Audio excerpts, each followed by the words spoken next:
on the escalator again. Leave it alone. What? Comics. What are you? I'm Batman. TV and movies. Wrestling. Music. We are just getting started!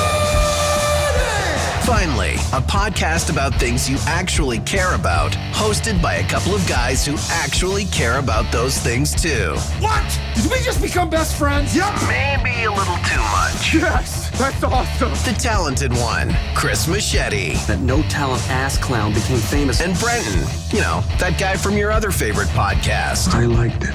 I was good at it. So grab onto the handrail and don't let go. There's a little boy caught the escalator! This is the Kids on the Escalator podcast. Woo! Here's CM and BD. Ladies and gentlemen, please take your seats. The show is about to begin. Cheers. The show has begun. Yay. And it's a Monday. We're doing like two within a couple of days of each other. Look at this shit. Yeah, because you were just here, right? I was in your home right beside you where you're No, I sitting know. now. It's been a huge weekend. What day was that, though? That was Thursday. Maybe Thursday? Something like It was that. Thursday because it was my busy day. Yeah, good, cool. Then you went and played the hockey and scored the goal there, eh? I have a scoring streak. I'm on a scoring streak. Yeah, I'm only on the team because they let me. I'm only on the team because I pay my team fees. No, I do that too. That's all that is. I couldn't make it today, though. I couldn't play today. I was too busy. No? Couldn't do my Monday Too hockey busy. with the old folks. Yeah, couldn't do it. So Well, busy. I'd say we had the Comic-Con yesterday, and our first Comic-Con for Machete Comics. It was a huge success, massive. Like I'm talking, like, dude, it couldn't have went any better. I made a new friend, David Day, an amazing, legendary Marvel comic artist. He was right beside me. I was in the Marvel pit there. From He lives Kingston, around here as Ontario, well. no less. How about that shit? He's from the Gananoque right around. Yeah. Yeah, so we did the Comic-Con, and I was hanging out with David Day. Well, I'll get into that later, right? Yeah, we'll get into. We're gonna go Yeah, down we'll get into that part later. two That's and great. talk about your adventures there. Yeah, and but- then the workshop started. The workshop started today, man. I just got back from that from SBT Comics. Oh yeah, that's so much cool stuff at SBT Comics. Start SBT Comics. So, what were you doing at the workshop? Teaching the future artists how to make comic books, how to draw. And I have, I got about 10 kids in there, and they are so talented, man. It's amazing how fast these kids draw these days. But I'm laying down how to do the comics, man. Like, here's how you do it like a pro. Here's how I did mine. Here's what you should look for. How do I draw a hand? Here's how you draw a hand. Here's a quick way. What should I do with this? Maybe pose them like this. I just help them, teach them how to draw. And we chat, and they're great kids. And a lot of these kids are very creative and don't go out and do a lot of things. So it's nice to have, they don't play a lot of sports. So it's good to have them in this setting so they can work with other people. And I really love working with kids. I really don't teach very much anymore. So I enjoy it while I do it.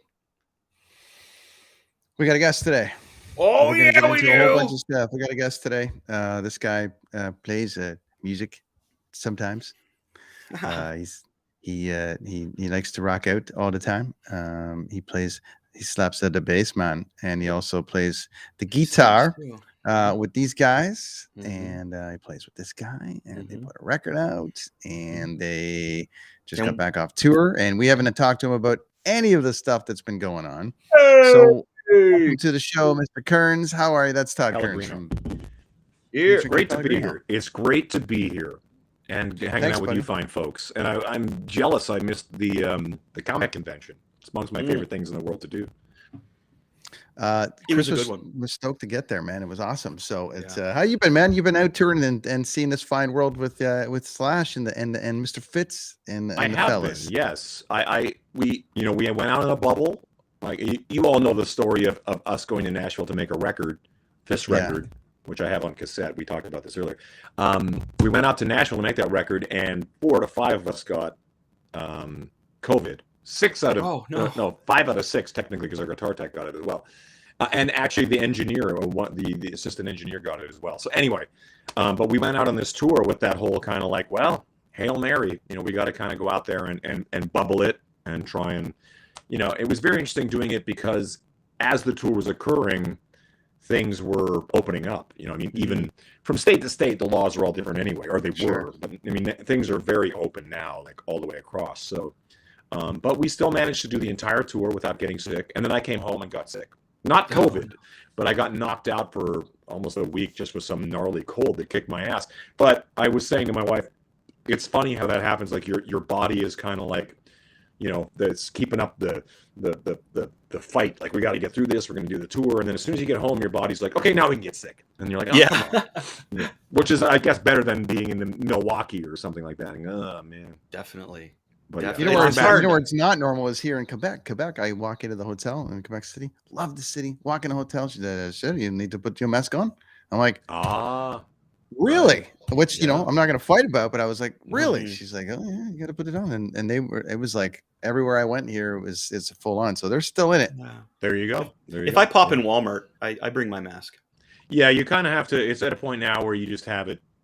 Have a couple in the car just in case someone's got a new thing. But in the States, I mean, here in Vegas, it's pretty much just wide open. I mean, I think even airplanes now. I think airplanes are like, doing masks. So whatever. Yeah, we're not really through this, but we're doing it. Yeah. So we'll see what happens. Yeah. I have a big Kiss Army logo on my mask, so I don't mind. I like wearing it. As you should, sir. Yeah. I wear the Kiss Army mask proudly. Which I Perfect. wish I had. I have a Machete. We made the Machete Comics logo into the Kiss Army logo. It's like instead of Kiss Army, it says Machete Comics. I wish I had the sticker on hand I could show, but I do not. But I sold out of those yesterday at the show. There it is, right there in the corner. There you go. That's great. There it is. Yes, thanks. You guys are like so professional. I appreciate that. We know professional people, Todd, but that's where it ends. That's where it ends. There's only two talented people on this panel. I'll tell you that right now. One, you know what I'm saying? Oh, I don't know about that. It's funny, but so a lot's been going on. So, we've kind of dabbled a bit into what some of the things have been going on in since we've last spoken, and we were excited about Out of Wanda and all these series that had started, Todd. But Chris finally saw the Batman. Yeah, he did.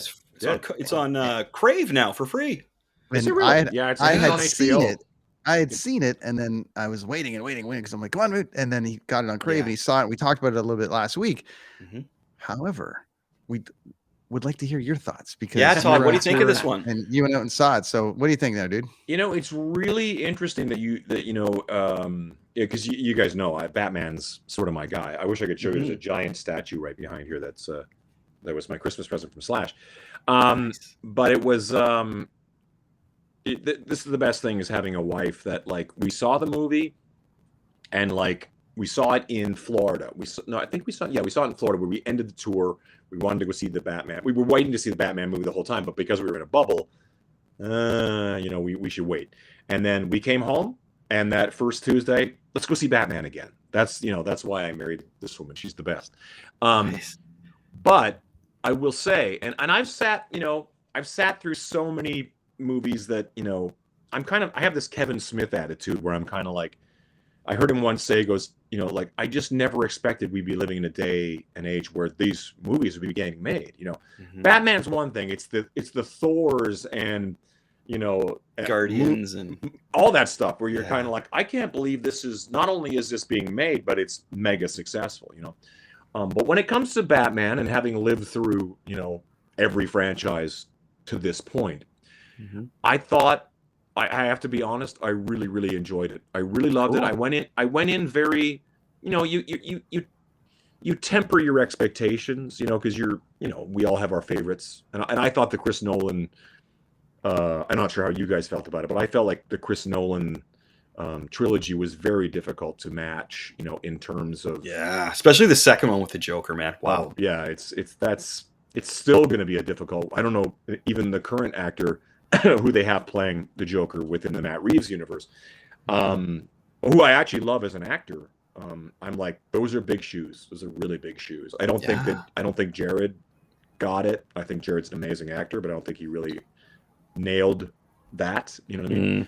And I really, really, there was elements about this film that I really enjoyed. I talk about it all once in a while, how Batman's entrance into the film is not bashing through a window or swinging in. He literally walks into the room, and he walks into the room on several occasions where you're like, you just hear his footsteps, and he just walks right in, and you go, okay, and then he just whoops some ass. But I mean, that's a good point, though. You know what? I never thought of that. But now looking back, he walks into the police station, and it's like, and it kind of gives you the angle that, okay, whoa, this is early Batman. Yeah. He's just walking into places where, you know, the further Batman goes, he wouldn't just walk into place. You know, it wouldn't be like that. But yeah, it's just, I'm Batman. Get out of my way. Here I am. Yeah. I never thought of that, though, Todd. That's a great point. Good one. That's actually one of the first things I kind of noticed when I because that first scene where he walks in, those guys are, you know, the gang is beating up that dude or whatever's happening. And you hear his footsteps. He shows up. He's wearing essentially armor. You know, I mean, like, it's kind of like a lot of these things. What I always find entertaining, because, you know, as you know, Batman, I believe, just you know, had a bit of a birthday. Superman did too, or I'm not really sure. But, you know, we're talking about like things that were created in the late 30s. You know, and the idea of men wearing spandex and flying around, or, you know, whatever they're doing, you know, at a time when, you know, the innocence of the time would have been like, yeah, this guy shows up dressed as a bat and fights bad guys, you know, and then you have to kind of adapt this. And we have all lived through multiple adaptations of these guys over the years, where you have to kind of find ways to make this, how would this actually happen? Like, I remember having long discussions when the Tim Burton film came out in '89. You know, there was all kinds of discussions on, you know, and it was great to be a kid and watch them having very big discussions on talk shows, talking about, like, what kind of person would do this? What kind of person would and in a lot of ways, I'm always surprised that this doesn't happen more, that there hasn't been some guy somewhere who has thrown on a mask and gone out and fought crime. And you know, and as a fan, you're like, yeah, it's a very specific thing. And the Batman character, as is, you know, invested as I am, it has so many levels to it, you know, and so many levels where, in fact, you get the impression that Bruce Wayne is the character, is the thing he plays. Batman is who he actually is in a lot of ways, you know what I mean? Like, and I've always felt like that. I don't know. I don't remember if it was the animated series or one of the other animated series, but you would hear Bruce Wayne when he was just chilling with Alfred, and he would talk like this. Well, actually, Alfred, you know, and then he'd go and be Bruce Wayne, like, hey, what's going on? You know, and you realize, and to me, I was like, wow, that says a lot that this, you know, the costume is Bruce Wayne, you know, in a lot of ways. Like, the Batman character is actually kind of more like he's found himself by doing this insane thing. But the film in general, like, I thought Zoe was great. I think Zoe actually kind of represents a lot of the kind of reboot of what they did to Catwoman later on, and some of that stuff with the, you know, Totoro as Falcone and all that kind of stuff was so cool. And I mean, I did not know what to expect, honestly, when I went into it. I saw the, you know, the trailers and I saw the pictures, and I'm like, I mean, Colin is an amazing actor, but I really like what he did. I don't know if you probably spent time with Gotham, the series, and all that. Yep, which I thought was fantastic, you know. And a lot of my friends were kind of like, dude, this might be one of the best interpretations. And I go, but then in seeing this, I just thought, wow, they really kind of nailed. And you love seeing that kind of early aspect of Pattinson being like, I mean, it's supposed to be like a mid to late 20s Batman. Yeah, he's only been doing it a couple of years, maybe. He's somehow managed to kind of like build a relationship with Jim Gordon, and Jim Gordon trusts him now because of a couple of things that have kind of, we're not really 100% sure what happened, but that he kind of trusts this guy, that he's got a pretty good insight on things, you know. And I love that stuff, you know. I love that somebody cares enough to put this kind of you know, this kind of attention to detail, and why would this kind of stuff happen? Why would any of this happen? Because it's so much, you know, when you talk about it and you sit back and you go, it's not even a real city, you know, it's kind of like, you know, it's not New York. Like, the Marvel universe gets to win because New York is a place, you know, and all that kind of stuff. But I think the mythology of what Batman is, to me, is so much of the beauty of it. I thought the Riddler, I think his name escapes me, the actor, but he's fantastic. Yeah, I have a hard time remembering as well. What did you think of Gotham? What did you think of the way he represented Gotham City, like that representation of this new Gotham kind of thing? I wasn't mad at it. I thought it was very interesting that it's raining all the time. Yeah, right. It's very sort of, you know, uninviting, not very welcoming. I think that, you know, I think you have to be careful, because we all love Tim Burton's representation, and the whole full Gothic experience of it was so it's so great to look back on. But it's funny to see like how cartoony that is now, considering how realistic we thought it was to see this characters in a realistic setting. But to look back on it now, it just seems so crazy. Yeah. But that said, again, the Chris Nolan universe is very difficult to, for me, was the big challenge. And I have to admit, I walked out of there the first time just going like, wow, I really enjoyed that. Like I really had no other words other than like, I enjoyed, because I'm not really invested in, over the years I've watched Pattinson in The Lighthouse and stuff like that really kind of win me over, because all I knew was he was the kid from that thing. He's the guy, he's the vampire kid. I'm like, okay, well, I didn't really watch those things. But he's a fantastic actor, and I think that he represents that early chapter that we're witnessing. And I think that's part of the fun of this whole thing is just witnessing it all in real time. Would this have worked if as a Affleck? He's a little older, but he can. I gotta be honest with you. I was never mad at Ben. No, he's definitely he's definitely the Dark Knight, though. He's not 100%. The Vengeance, right? Yeah. I love the way they pointed out that he's, excuse me. So Alfred is like, you can see Alfred's just coming to terms with what's happening here. He's like, Bruce, you're Batman more than you're Bruce now. Just saying. Yeah. And Bruce is like, yeah, so what? And then he'll say, well, okay, I'm going out to this soiree or whatever. And Alfred's like, well, you're finally going out. He goes, yeah, I'm going out to learn stuff as Batman. So, and you can see it's coming to that point where he can't go back. He's Batman. I imagine once you start doing something, there's always that spot where you're like, wow, this is freaking dangerous. I could stop doing this now. I think he's at the point where his brain's saying, you know what? No, we're more Batman than Bruce Wayne now. His one family member is noticing it. And his actions are coming out to play. Now, Todd, here's one thing that I noticed, Todd. Give me your opinion on this. He didn't have any projectiles, anything shooting out of his hand. He only had one big batarang. That, to me, seemed a little odd. I thought that the Batman would have had some projectiles right off the beginning. What do you think of that? I think that Matt was pretty smart in giving him somewhere to go. You know what I mean? Like, as opposed to, like I said, he's crashing through the skylight and he's, all that stuff. It's like, I mean, even like seeing the kind of flying squirrel suit or whatever the hell he pulled off was almost kind of like, it was the most cartoony moment in the film, and it didn't take me out of it, but I thought like, oh, okay, I guess you got to kind of push these buttons for the audience to kind of go, oh, cool, because the car was bitching. Like I remember seeing the trailer and going like, so what? He just took an old Charger and just kind of whatever it was, and then you kind of go like, but yeah, he, like you say, like Alfred. This is very early days. Like it's almost like an experiment where it's kind of like, and I kind of equate it, and I've said this before when about his character is like, it's as if, as a musician, I kind of look at it like this. It's as if he was Bruce Wayne and he picked up a guitar and realized, oh, I can't, because the way we as musicians, as kids, and I'm sure you as an artist or whatever, you pick up that thing and it just opens up a whole side of yourself. And I think that in a lot of ways, to me, I've always thought Bruce, he had his own reasons for doing what he does, but he really found his purpose. He found what he was meant to do. And I think that kind of changed everything. And it's nuts and it's, insane. And people who care about him, like Alfred, would be like, this, you shouldn't be doing this. This is madness. But I mean, and he sort of like, he leaned into it and this is who he is now. And eventually they all kind of, because these are the kind of conversations that me and my friends would be having at like 11 years old, like, but when you see it on film, you go, I'm glad somebody else has been thinking about this. Yeah, that, it's like, that because these are films about these characters that are meant to be,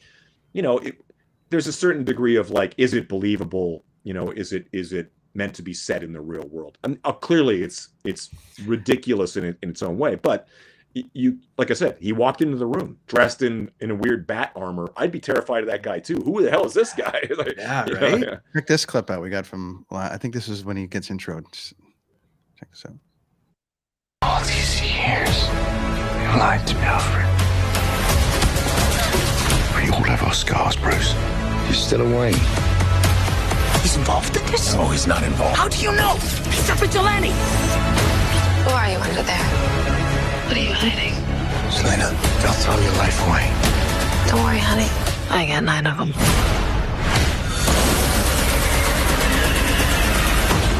It can be cruel, poetic, or blind. But when it's denied, it's through violence you may find Justice. The answer's justice.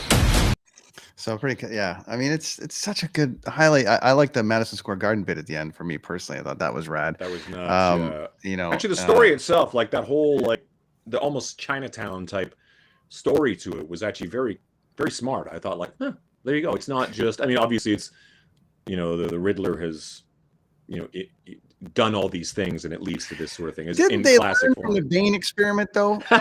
Yeah. I'm gonna come get you, man. It's all over for you. What did he say? It's like, I'm one of those people that I love Tom Hardy in that. I don't know why that character just scratched me where I itch. But You may die now. yeah, exactly. What a lovely, lovely voice. He's always like just the best. I'm like, I mean, and as hardcore fans, you always have these things of like, well, technically he's supposed to be Mexican. You can't help but be like invested in these stories for so long that you're kind of like, well, and that's part of the thing of watching any of these films, and probably part of the charm of part of the watching anything that is a film made from a book or any source material, where you're like, because they make changes and you kind of like, if they lose you, they lose you. You know what I mean? Like, kind of like, and we've all seen movies that were books and we go like, nah.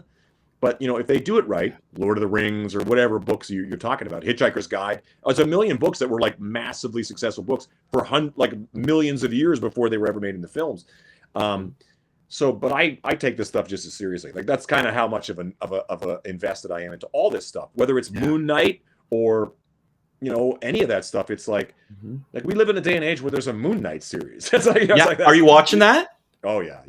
So what do you think? Because that is some complex storytelling.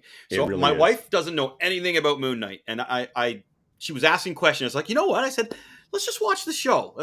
So she went in not knowing anything about Moon Knight, and she's just after the first episode, she's like, she loved it. She's like, what the fuck? What is going on here? I said, well, just wait till the next episode. So what do you think of? I love it. Like, it's one of those titles that I thought, if it's done properly, there's some massive storytelling. What are you thinking of it, Todd? I love it. I mean, I'm one of those guys. It's like, I have plenty of friends who are suffering from superhero fatigue, and the whole thing, and people are starting to kind of like another one, or any of that kind of talk. And I'm like, dude, bring it on. Yeah.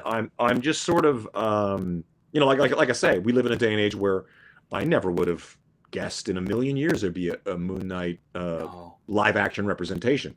I think it's a very complex and very it's a very, like you said, a very difficult story to tell, but I think they're doing such. I love Oscar Isaac, by the way. I think he's like, I think I first saw him in like Ex Machina, perhaps. Yeah, I think so.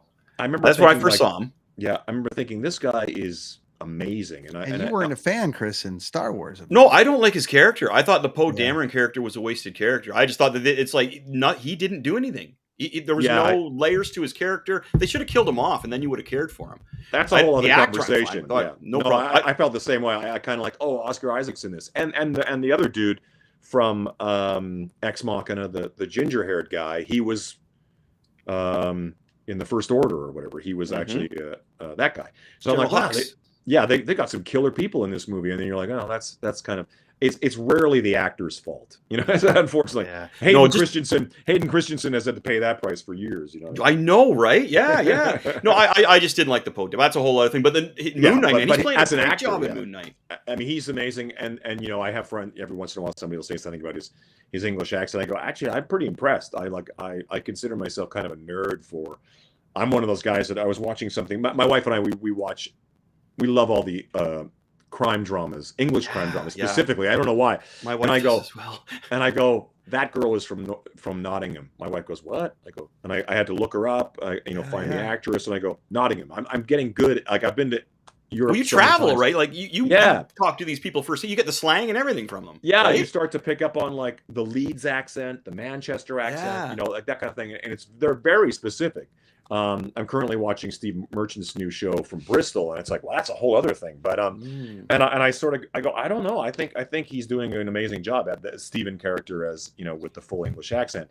But it's so much more involved, and I think that it's been really interesting watching the whole thing play out. I actually think Ethan Hawke is great. I think he's doing a great job. It's one of those stories where it's like, it's so, if you cannot suspend your disbelief into that sort of like, wait a second, they're Egyptian gods, they'll lose you immediately, you know. And I'm kind of like, no, of course they are. But I mean, we've been dealing with this with the Eternals or Guardians or any of the things where we're starting to get into the Celestials and all that kind of stuff. Yeah. The Marvel universe is so vast that way that it's you know, if you're not into it, then don't bother. Yeah. You know, did you see the Eternals? Yeah. I did. Okay, so when I saw actually. it, I love the Eternals. The thing I like about the Eternals the most is the creator, Jack Kirby. It's pure Kirby, right? Pure Kirby. Of course. Now, it's funny because I watched the movie and the stuff where they kept it original, I was loving. Yeah. And then they added the new kind of today stuff in there, and it was kind of losing me a bit. And I really wish they would have just focused on the history of it, the whole ancient alien side of it. You know what I mean? I felt they tried to do way too much with it, and it just... I don't know. I think Jack Kirby is somewhere going, oh, guys, I can't do a New York accent. Yeah. If somebody can do a New York accent, oh, guys, you got it all wrong. That's what Jack would have said. Well, I think it's one of those. What is this pile of shit you're putting on the film there? I don't think he would have been that offended. But it was just would have been a lot more harsh about it, It was I just thought that there were some elements, if they would have just focused on those more, it would have been so much better. They lost me a bit, and I was pumping it on here so much. But it's getting to be like, that is such a big swing. You know, I mean, if we would have had this conversation last year or 2 years ago, before there was an Eternals movie, we'd be like, they're gonna make an Eternals movie? Damn, dude. Like, that's like, I was already like the Guardians was such a surprise left field kind of like that they pulled that off. But the Eternals needed a similar, you know, just visionary to make those work. And I think that's why that's a whole other conversation versus Zack Snyder or any of the other people that are like, to me, it's like either you kind of have a vision that people kind of grasp onto or you don't. And I think I love the Eternals for what it was, but I will admit that it was, you know, if I had to rate it on where it is on the list of all those movies, it's like it's at the bottom for me. Yeah. And it could have been so important. It could have explained the Infinity Gems. It could have explained Thanos. What's that? Chris, no one hyped up that movie more than you, and I mean that in a respectful way. you were like, dude, this is it. It's because it could have answered so many questions. When I talk to people who are getting like even mid-range Marvel enthusiasts are like, well, where did this come from? And what's with Thanos? He's from the whole Eternal universe. Exactly. Yeah. Why didn't they? The fact that they didn't even. Sorry. I could go on a lot of missed opportunities there. Yes. I think if they would have just focused on the history of it and not jump back and forth, we would have been good. I think that's because I could get away with just watching the historic part of it. You know what I mean? But that's part of the thing that's going to happen when you're taking these broad of swings and you're starting to really step outside of, you know, I mean, to be honest, you know, when we really look back on it, whether it was Spider-Man or Hulk, you know, when you start talking about Iron Man, you're already in the woods. You know what I mean? Like the average person, the fact that Iron Man was the big fucking rock star in this thing is already nuts. Like from the beginning, I remember thinking like, wow, they've turned Iron Man into the rock star. Like it's kind of like where Spider-Man. Yeah. Question about that though. Did I understand that it turned Iron Man into the rock star? But was it Robert Downey Jr. that made it? Because they're talking about Tom Cruise playing Iron Man. Yeah, the future, in the variant or whatever. Yeah, he's kind of like an evil Iron Man. I mean, I'm fine with Tom Cruise, but I mean, a lot of people aren't. But I mean, that's a tough one. That's why I think the Robert Pattinson thing worked really well, because you just come out of this madness of the Batman, and then you got this new kid, not new, but you got this kid. What? He's the Batman? Yeah. Okay. Robert Downey Jr.'s Iron Man? What? Well, I was blown away by that too, because if I was to go back to like 15-year-old Chris, who's, you know, I was into comics when they're the era of the stories that are being told now, Yeah, I don't know. It's there's so many other. I would have thought Wolverine would be the biggest hero ever. Like, you know, Yeah.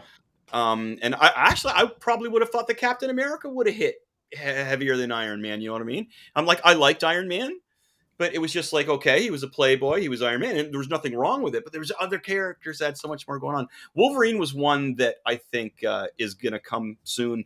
That is going to just he's going to be the new great big. I think he's going to be the next big deal. Now, on that subject, I don't know if we must have talked about this, Todd, but who do you want to play Wolverine? Oh man, I mean, I was going to, comment on this sort of stunt casting that's been going on. Yes. You know, like a Tom Cruise. I mean, obviously Robert was a Downey, just like, it's all Downey, really, honestly, like I can't imagine anybody else really being able to pull off what he pulled off. And so much of it is just because he's so likable and so amazing at that character. And I think that, when you get into this kind of stuff, in a perfect world, Hugh Jackman would play it. I hate to say it, right. But, and this stunt casting thing that's been happening within the multiverse and bringing Andrew Lincoln or Tobey Maguire and getting, and same things happening in the Flash movie with Michael Keaton coming back and all that kind of stuff where you're like, or they even did it in the CW, Flashpoint kind of crossover stuff where they were bringing in the Smallville people and everything. And you're kind of like, it's so much fun, but at the same time, that's a big swing. Like to replace Hugh Jackman, it's going to have to be done right. And frankly, I wonder if it has to be done with somebody that maybe we're not as familiar with in an unknown, buddy. Yeah. Like, or at least somebody who's kind of up and coming that we kind of go, oh, that's that kid from that thing. You know what I mean? Henry Cavill would have been great, if he wasn't Superman, or something like that. It's a tough one. That's a very difficult conversation because Hugh is so good at it, right? It's too bad he wasn't behind like the good continuity that Marvel had going on. And like from the beginning, that would have been amazing. I mean, within a multiverse kind of thing, it works. He can show up and be like random, like Deadpool kind of like, no way. But but Old Man Logan could come on the scene, right? Totally. See, I still think, and I'll say Daniel Radcliffe. I would love to see him get a trainer, get worked into it, and just be a young Wolverine. I still think that would be great.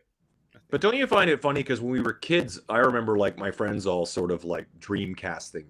Harvey Keitel was our big go-to. In the 90s, right? Because he's supposed to be stocky and kind of small. He's got to be shorter, dude. That's the Hugh Jackman, like as a nerd going to those films, it was kind of like, okay, suspend my disbelief. Let's see what and you fall in love with the guy because he's amazing. But it's very difficult to imagine anybody else in that role. It's just simply because I don't know, like I don't know why we're so. I think because it's all these reboots happening. As far as like we can. How many people played Batman? There's only been one Wolverine, right? We can watch Pattinson take over Batman because he's in a whole new thing. It's not like we're suddenly seeing. I don't know, like. I know that the continuity is all different, so you have to kind of forgive that. But I'm sure they'll find the right guy. I'm sure they'll find somebody cool, and away we go.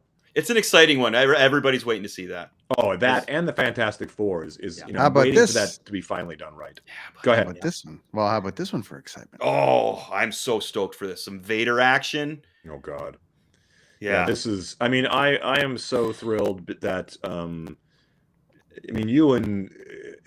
I can't imagine this without him. No, he's awesome, dude. But he is Obi-Wan Kenobi now, and I think that, it's a funny thing. We've all our whole life talked about like, so what happened between, for all those years in between, like when he drops off Luke Skywalker to Uncle Ben Uncle Owen and Aunt Beru, and then like, then what? What happens then? And he's like, and then he goes off into the desert hiding under the suspicious, I'll change my name from Obi-Wan Kenobi to Ben Kenobi. No one will ever find me then. Yeah.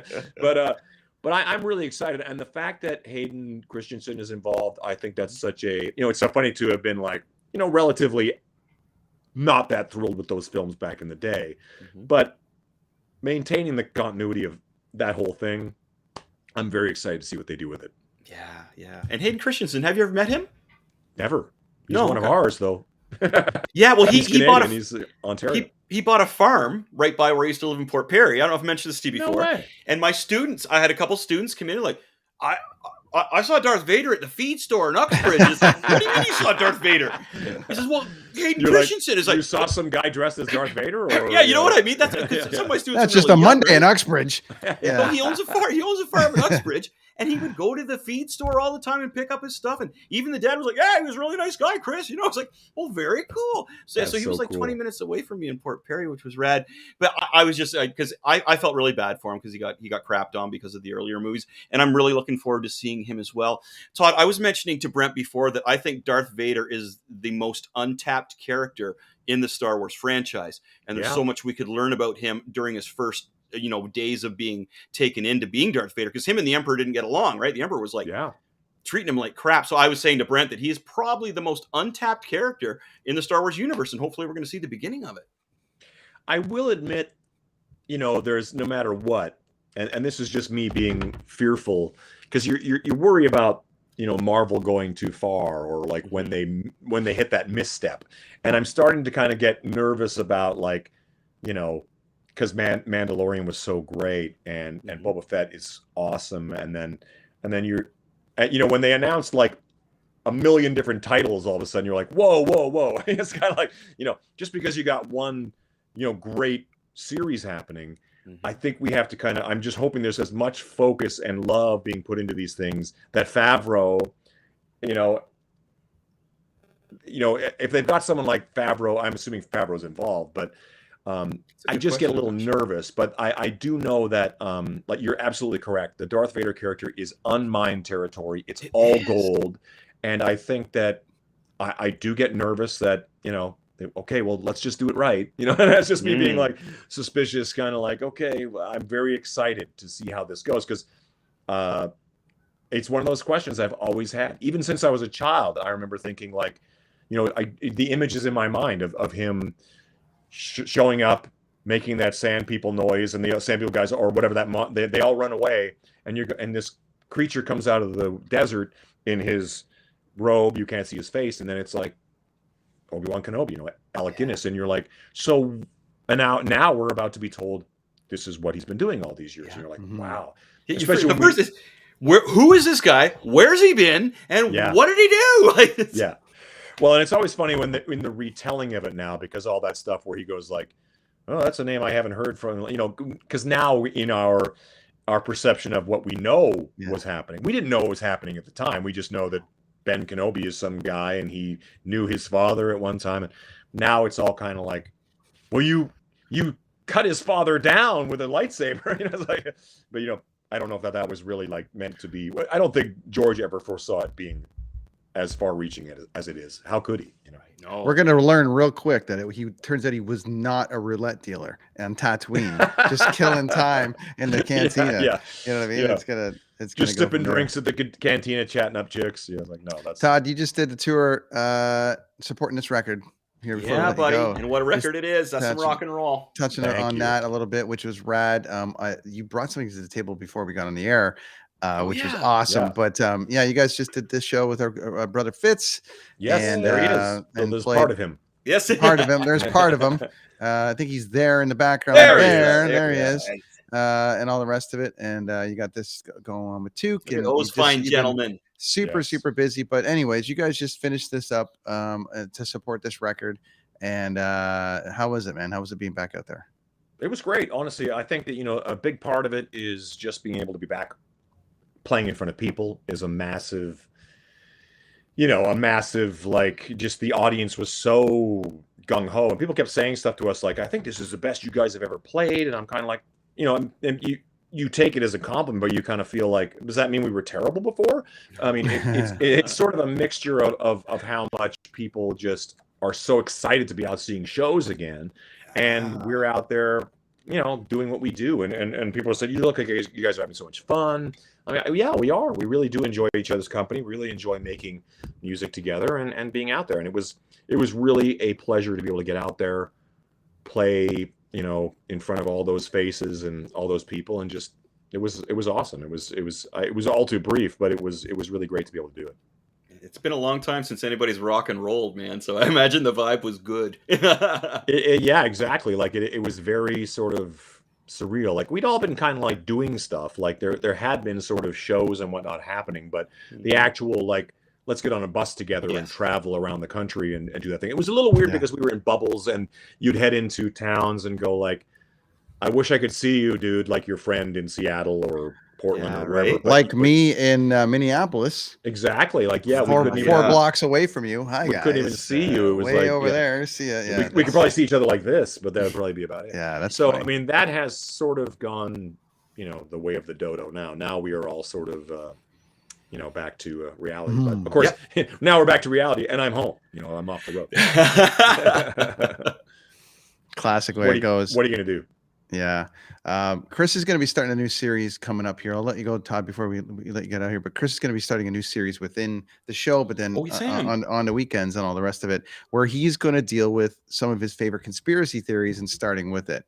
So I love conspiracy Before theories. we let you out of here, is there a conspiracy theory that you particularly are fond of? You're like, oh, I like this. I like this. I like this one more than anything. What's your favorite, man? You're just around the corner. What one piques your interest the most? You know what I like? There's the moon. There's the ancient aliens. There's the Kennedy thing. There's like, there's the COVID thing.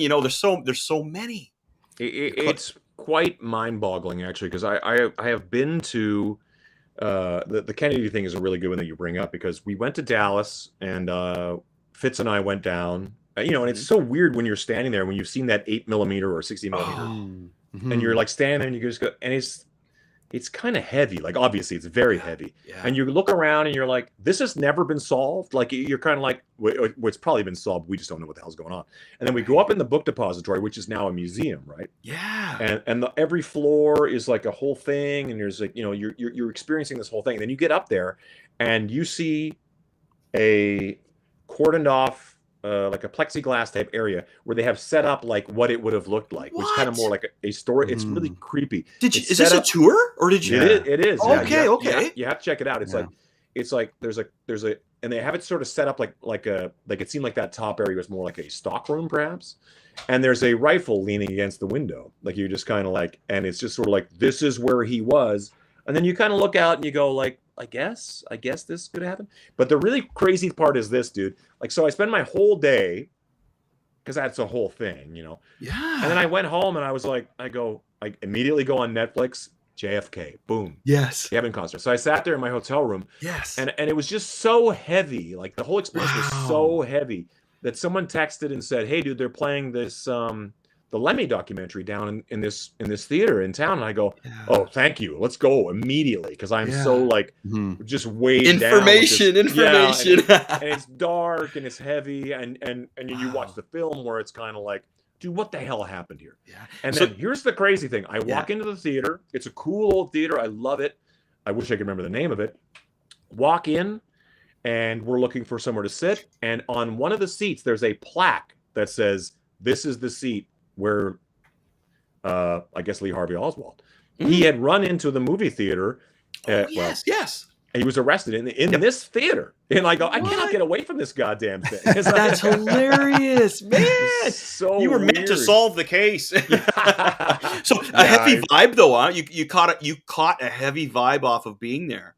Oh, very much. And now every time, and there's been a few times where we've gone back, and Frank had not been there before. So one time we were in Dallas and, playing a gig, and I just literally, I pulled up my phone and just, hey, it's only like a 20-minute walk. You want to go there? And he goes, yeah, I've never been there. So we walk over there. Same thing. We didn't do the depository at the museum that they have now, but it was like, it's just heavy, because it's a gnarly day, and not just a politician being killed, but a whole dream of an alternate universe that didn't get to happen, So it's pretty heavy. Yeah. It was very heavy, but that's not when it comes to conspiracy. I'm such a I love I'm always entertained by flat Earth stuff.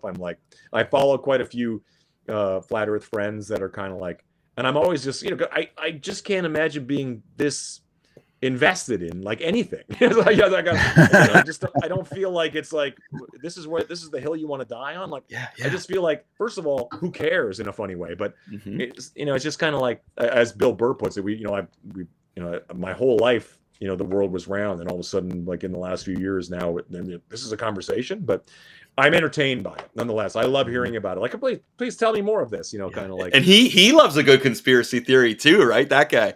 Oh, of course, yeah. He does. I saw I think it was probably on TikTok I saw, but he was so loving the whole COVID thing and the conspiracy series about. He was on talk shows. Oh, here, I want some more, man. What do we got? This is great. I know, and I find all that kind of so crazy too, because it's like it's a funny thing being in North America or whatever, because we feel so like it's a sense of narcissism that everything that's happening is just to us. We're all. And you go, but I don't think that how involved it would be to organize the entire planet to go along with this entire thing. I'm like. Whatever. I'm open to it though. Like, please. Just give it 10 minutes after this show airs, Todd. We'll get all the theories that we need to go. This is I can't wait. I'm so excited because I want to get some people that are really diving into this stuff and chat. I'm so looking forward to it. Yeah. Todd, why don't you show us that ghetto blaster before we leave? Oh yeah, right. I just put it down. And that Stan Lee, dude. That Stan Lee was nice. Yeah, I know. I went into there's a great place here in town called Brad's Toys. There you go. And they are like an epic store. But when you walk in and you see Amigo of, I have a million Migos over there, but of Stan Lee, you're like, and he's even got like the kind of like heavy metal like Spider-Man hands in. He's got the going on there. Whenever he poses for a picture, hey, look, everybody's I think that's what we're doing in the picture I have with him is the Spider. Yeah, of course, yeah.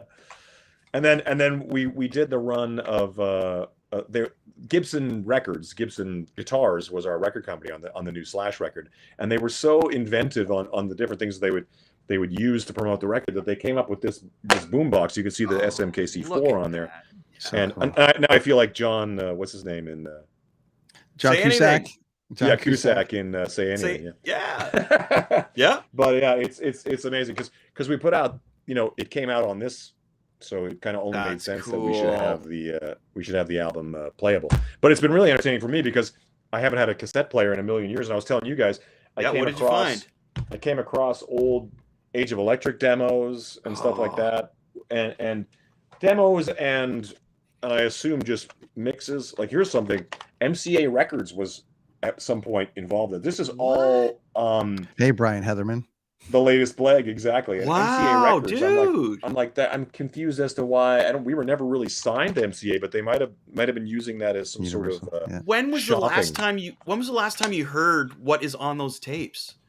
Well, it's got to be 20 years or something like that. Wow! In about 7 minutes, Chris. Yeah, exactly. Yeah. Well, the funny thing is, I've literally. Have come across things on CD or cassette. Pressed play, sat there listening as if I'd never heard the song before in my life, and realizing partway through, going, "Hey, that's my voice."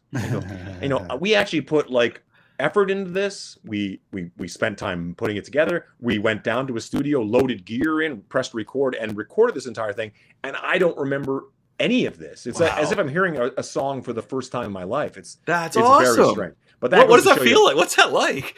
It's surreal. It feels it kind of feels like you're Mark Spector or something. Moon Knight, yeah. I love it. That's a great analogy. Todd talks all about it next week on the Brenton on Tour podcast about touring sober and what and the things you forget. Yeah, exactly. Awesome. I may not have been sober at the time. Maybe that's part of it. Not remembering. Capricious youth, my friend. Yeah, capricious all the way. Todd, man, I appreciate the time, dude. So awesome to see you come back. Hope you're excited. We'll let you get out of here. I hope you're as excited about us about this coming up. We know you're going to be excited about. We know you were excited about that. Stoked. Yeah, you're stoked about this. So when all this stuff fires back up again, man, we'd love to have you back. Dude, I'm in. Let us know whenever you're available. Whenever you're not out rocking the free world, my friend. I'm generally always available for you guys. I love to hear that. Thanks. Check your mailbox soon because I'm pretty sure one of these is on the way here. So yeah, look, there's my new issue, buddy. We'll send you killer, man. I'm so excited for everything you're doing. I love it all. It's amazing. Dude. Well, we got to get them out to you and get you caught up on that. It's we're moving and shaking. Please. Thanks, all right, buddy. dudes. Big Enjoy love. your night, brother. Take care out there. You too. Bye-bye. See you, Todd. Hey, what a gentleman that guy is. He's awesome. Gentleman, he's done 2 podcasts today with this asshole. So that's a lot of patience on that guy. So thanks, Todd. You know what's funny with the little bit of the beard going on there, man? If he had blonde hair, I think he would have looked like Shawn Michaels. Seriously, I was because it was funny because it just hit me when he left. I was like, he reminded me, because I've never seen him with the beard stubble going on. And I was like, so we're gonna have to get a picture of him from the podcast and put Shawn Michaels beside. We were talking about it, yeah. Earlier. It hit me just when it was Shawn Michaels. So you had a great weekend, man. You sent me I some did, stuff buddy. here to post up on here. So you did this. You did the SPT or the workshop today, but you did the Kingston Comic-Con, which happened April 24th. And man, I'll just start showing some pics. That's you and Lenny. Yeah. We're the owners. That's my wife and I, and we're in the Marvel section there with David Day. There you are, and then there you are, right There's there. me with David Day. What a great guy. What's a Marvel? Define a Marvel section. What does a Marvel section mean? Well, that's where for artists who have worked on Marvel Comics or DC Comics. That's where we go. There's only two of us. Yeah, there you go. And the show, and that's where we went, was right there, man. Yeah, you know what I mean. And there's my comic with a little dude there, little Spider-Man. His mom bought the comic book, so I got a picture with him. And there's more. There's me and David Day again. And the guys, like, so if you there's a girl dressed up like Moon Knight about the comic book, so lots of cool cosplay. Now this was interesting. Now this person did not talk to anybody. They had a little box in their hand, and when somebody would talk to them, they would press the button and would go, and then they would look at you, and it's like, so they like totally bought into their character. It was great. Like they didn't talk. This person didn't talk to anybody. Like they hit this button and went, wait. But they would come up to people and try and talk to them. This person would. Yeah. It was they bought in, man. It was great. So so David Day there. Yeah. He was beside me there, and of course he comes in with the Kiss shirt on. I'm like, all right, we're gonna get along just fine. So this is gonna escalate to another Kiss conversation because that's what we did. And it was funny too because this was my first Comic-Con being Beans, get out. This was my first Comic-Con being in Artist Alley, being an artist there, right? And you get some people that come up to you that, you know, there was one gentleman there that I think he pooped his pants. And he came up, he was lingering at our table. Yeah. And David was like, hey, man, blah, blah, blah, blah, blah. And got my attention. And dude kind of walked away. And he was like, and I was like, thank you. And he goes, yeah, man, don't worry, man, it happens. So, but he's been doing it for a long time. He's a little older than me. And his whole family has been doing Marvel work, you know.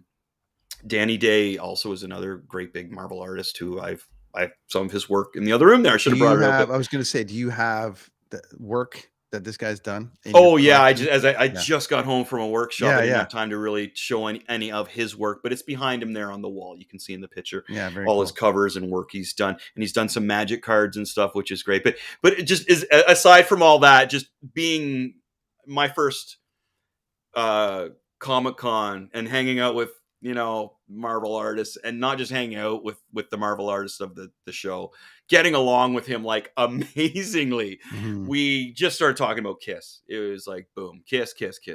My logo for, as we discussed earlier, for my comic company, we have the Kiss logo from the Kiss Army, man. He's just, you know, we're making jokes to other people beside each other, and we're kind of, he's getting them and I'm getting them, and they're old jokes, you know what I mean? You know, $2, you know, from the old movies and stuff like that. So anyway, I was walking around and I saw this Kiss DVD game, and I come back to David and I was like, hey man, I just saw this Kiss DVD game for $20. Let's see if anybody, and I look up and there's a guy walking with it. He's got and we're like, oh my God, buddy, come here. And he's like, oh, what? And it's like, you bought that. You bought the Kiss DVD. Well, yes. You know, he was a little defensive first. Then once we settled in, he was like, yeah, you know, look at this. It was $20. So David Day and I just bonded over Kiss. And right before the podcast, I just got home from a workshop, and I just saw him on Facebook there, hit him up and said, hey man, and just, he's sending me pictures that he's done. We're going to go out for a beer next week, you know, like rad. That's great because, you know, like you've got a lot of people in your life, and you teach a lot of people things, and people come and go and all the rest of it. But I always think it's like, you could choose to be alone there in Kingston, do your thing, teach the kids and have your market and all the rest of it. But it's so good to always have somebody that has something exactly the same in common with you in the area that you get along with, because now you can bounce ideas and something's going to come out. There's no way that something's not going to come out of it. Well, he already hooked me up with Topps Trading Cards Magic series. So I'm gonna send him a couple. Let him know. He said to drop his anyway. Exactly. He hooked me up with something there, which is really. I think it's amazing because, you know, we've got our buddy Mark there, and the history in that town with Zig, and so Kingston holds a very, very great part of us there, which is great, and it's always fun to go. but now, you know, you've done your first Comic-Con, and now there's somebody in your town. It's not like he lives in London or he lives in Belleville or he lives 2 hours away. He's there actually with probably you. about 15 minutes up the way there. Yeah. So now you got somebody that's like not just somebody that's, you know, I could move there and we'd have music in common or whatever. Mark, so you got music in common, but now you got somebody in town that knows exactly how you speak when it comes to this world. Yeah. Which I'm not saying you've been missing, but it's no, but definitely it happened because, as I mentioned, like he was sitting beside me at the table, and I was like dropping jokes, Easter egg jokes to people I was talking to, and he was getting them. He's like elbowing me and stuff. Like, he's like Zig's mixtape where you drop a song on a DJ where you're like, hey, look what he's doing. So I'm stoked for you, man. Right? Yeah. Awesome. I'm stoked so it was good. So the Comic-Con was amazing. We made good money. Yeah, we did well. Issue 1 is long gone, and Dent showed up with his kids. Oh, there you go. Rad Dent. So there you go, buddy. Yeah, Dent showed up with his kids, and they bought a couple things. Yeah. I think they bought issue 2 and 3, if I remember correctly. Yeah. And there's Moon Knight Girl. I love when the kids get dressed up and everything. It's really rad. So we're gonna get this. So you can see behind him. There's the X-Men, Amazing Spider-Man. I think there's a Moon Knight right behind him there, and he does the Topps Magic cards now. And of course, as soon as he sat down beside me and took his coat off and had the kiss shirt, I was like, there we go. It was just like, yep. And you can see Lonnie's wearing the Machete Comics kiss shirt there. Yeah. So think about the next Kingston panel we can have between him and Jeff. And he's ready to go. He's ready to go on the show. Anytime I could do a segment with him, or we could. Yeah, we'll have to. Our Kingston shows are slowly going to get stronger and stronger, right? Yeah, wicked. I think we're going to have more and more people on there. But I think Jeff's out on tour right now. I don't know, but Jeff would be a good guy to get on here, and David Day would be a great guy to get on here, and lots of comic book stuff. So you blasted through. Number 3 is out, which is rad. Number 4, we're putting the text in, which is awesome. Yeah, so number 4 should be ready. Flow. It's coming back. We're getting in there now, right? Like the thing is that we had to do a lot of commissions just to pay bills, and a lot of things like that. So now that we're back, and I'm actually doing workshops, and I'm actually selling, like, you know, we sold a lot. We sold over 100 comics yesterday, probably, dude. Yeah. Dude, that's a lot of comics. That's a lot of comics. We probably sold up to 100, 90 to 100 comics. Well, and considering how, you know, it's probably was it a giant show, or was it a medium-sized show? No, it was a smaller show. It was a smaller show. So you're there. It wasn't like the Ottawa Comic-Con or but you know, it costs like $1,500 to do the big ones. Yeah, dude. I don't have that much money, network, but if you'd like to send me. I know. Yes, Diener and everybody. If the network would like to send me, I would definitely get some good footage for you. And rock and roll. As I say, like, the people there, dude, like, I swear somebody pooped their pants. It's just, not that that's a good thing, but it's all walks of life. I also talked to some very young adults who were so friggin' smart, dude. Yeah. Like, you know, again, I like to talk about the conspiracy theories, and my comic book is it can be smart. Some of the layers and the subjects are kind of smart, and they relate to some ancient alien things, some pyramid things. And I was talking to some young adults that were picking up on the whole thing, and they were there for the day. They're hanging out, and they'd come back around and say, hey, and they'd chat some more with us. You know, like it's a great community. And not to hack on the music community, because, you know, I love my music community, but when I was in there, I didn't find that camaraderie. I always found that there was I don't know, somebody's talking crap around your back. It was so competitive, and it shouldn't have been. I don't know if it's just the level I was at. Well, okay. So you're when you sell indie comics, you do a favor for every indie comic creator, right? But how come it wasn't the same if you sell an indie song? Because it was jealousy. bands are like, you play with bands. It's okay. I'm sure if you're sitting next to an indie comic creator, let's take David out of the equation. Let's say it's Larry Smith. Well, they were there. They were on the other side. Who's created Deadlatron? He's created Deadlatron, and you're like, oh. And then, you know, he's got a giant lineup, and you don't, and you're like, but my comic's better than him. But he's looking over at you, probably looking to make sure that you're getting sales, and might be pushing you over to there. Comic book artists, I would wager, when you're in the club and you draw and you create your own thing, you're kind of like looking at each other like, but not every drummer or band likes each other, or bands go, well, we're better than that band. art. We don't do that. See, here's the thing too. We're talking like David was like, wow, I like your style. You have a different style. You know what I mean? Like, it wasn't like examining my artwork, but it was like, you have a different style, like your style. Whereas in a band thing, it's like, you know what? You guys sound too much like this, or you guys suck because you don't do this. It's totally what it is. And so it's very interesting to kind of see that. And I think you're going to have a good community there as you discussed. Thanks, buddy. Yeah, where you're going to have that. So I'm really enjoying it. Like I say, if I can get some funds together to do some of the bigger cons coming up, then I think we're really going to hit the markets, man. Like I said, I got a guy that wants to do a video game for me. He's going out of a school out of Toronto, actually. But I got the email from him today. So it looks like he wants to do a video game for his final assignment. And he bought the comic books. He loves the comic books. He bought into the character. He digs the character. So I'm going to have a beer with him and we'll see. So we might have a video game on the way. The animation thing, man, we've already got the animation started. I got to get a voiceover and I want to talk to Todd about that again. I just need him to say a couple things. And if I could get his permission to get his voice on there, man, as Todd Kirby, I think that'd be perfect. But we all know that I want Todd on there as a voice. I think that'd be great for him to be the main character. I think that'd be awesome. And then I want, and then again, I'd love to get Mr. D from the Salads to do something on there as well. I got my musicians in my mind who I can totally pick their voices for things. Sure. But yeah, the animation's coming. The video game, I guess, is going to be coming on the way. We're working it, man. We're working it. And it was very uplifting to do the Comic-Con and talk to all these amazing people. And you see the people that were dressed up, man. They buy into it. It's great. Yeah. It's great. It's rad. It's a great community, and for somebody like yourself that's, coming out with this rad stuff, and it's your own. It's a dream of yours. Everyone has their dream of being in a band and then creating music, and it's great. And then you write song and you play a song and you get it out, but that song goes away. You have it forever. I still listen to Machete stuff. I still listen to some of the demo stuff that we have because I kind of revisit. But that's really just for us. We went copper. This has the potential to go. Well, this is my legacy, as I say. This is your legacy. This is what it is. Comics is my legacy. And finding somebody like-minded in your neighborhood, especially, which is totally rad, I think is going to be very beneficial to you. And well, it's funny because let's get him on the show. Let's get. Yeah, well, it's funny because I said after David said to me, he goes, "Do you work at Nexus Comics?" I was like, "No, man, I don't work." And he's like, he's blah blah blah. He goes, "But I see you there, right?" He goes, "Oh yeah." I'm like, "Yeah." I go down there and I pick up comics all the time. He's okay. Well, I've seen you there. I did. Okay, yeah, cool, man. Right? And I was like, "Yeah."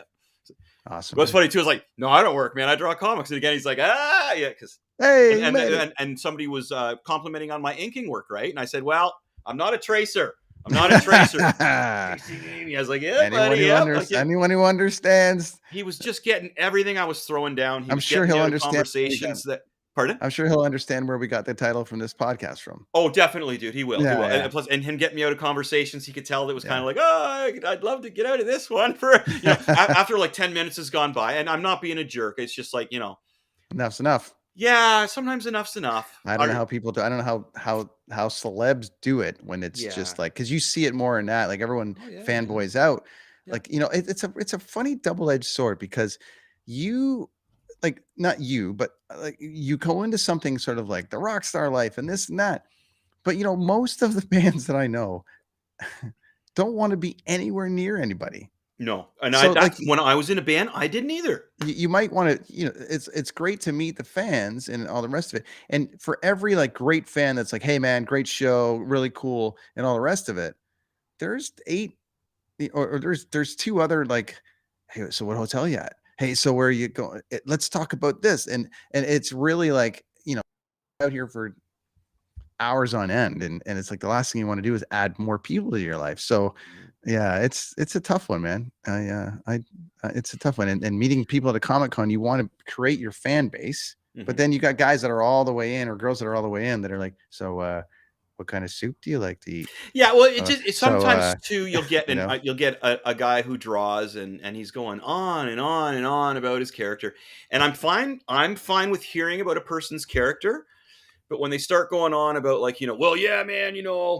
I drew like 1 page in 6 days, so that's pretty good. And I'm just like, you get to the point where you're like, "Okay, buddy, that's great, but you've talked about it for 10 minutes."